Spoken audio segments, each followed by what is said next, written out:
higher. Joining us right now is Florida Congressman Greg Steube. He is also a member of the House Judiciary Committee and Foreign Affairs. Congressman, it's good to see you this morning. Thanks very much for being here. And I'm glad that you're on the Foreign Affairs Committee, because isn't it true that oil and the energy policy is actually national security policy? It absolutely is national security policy, and we now have a president using our strategic petroleum reserve that should be used in the cases of emergency or military-type exercises or cases of war, true emergencies like we had here in Southwest Florida, like a hurricane, and not use them for political objectives. And we absolutely have that going on. We have a president who is begging foreign leaders like the Saudis and others to produce more oil, because he knows, and the Democrats know, that the cost of oil and gas that they have caused to go up drastically because of their war on domestic oil production and gas is an issue for voters in this midterm election in the next couple of weeks. Taken. Congressman, and on top of that, you even have Saudi Arabia trolling the president or trolling the United States about distributing and releasing all of that strategic oil stockpile. But on top of that, it was something I mentioned in the last segment, that now you have the White House keeping an eye on diesel supply problems in the Northeast. And you have to kind of anticipate that this administration might very likely make another policy mistake, like cutting off exports of petroleum or refined product to other nations, which would ultimately backfire and cause shortages in the Northeast and in the West.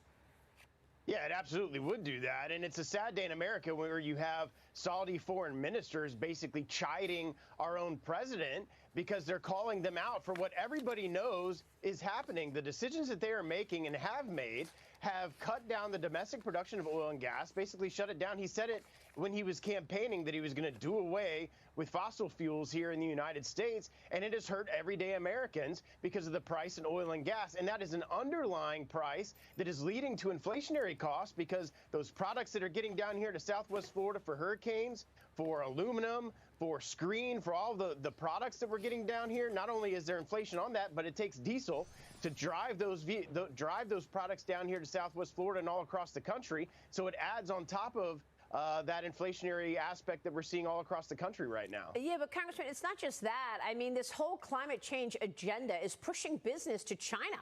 And we're locking off this business because we can't produce things here. But you look at the battery production, it's all happening in China. 2 Chinese spies were charged after allegedly trying to bribe a U.S. official as part of an effort to obtain information about the criminal case against telecom company Huawei. Your reaction to what's happening now as we watch the CCP continue the stated goal of wanting to become the #1 superpower and overtake America, while the questions surround Joe Biden and whether or not he's compromised and cannot have a solid China policy and defend America because all of the money he's taken in?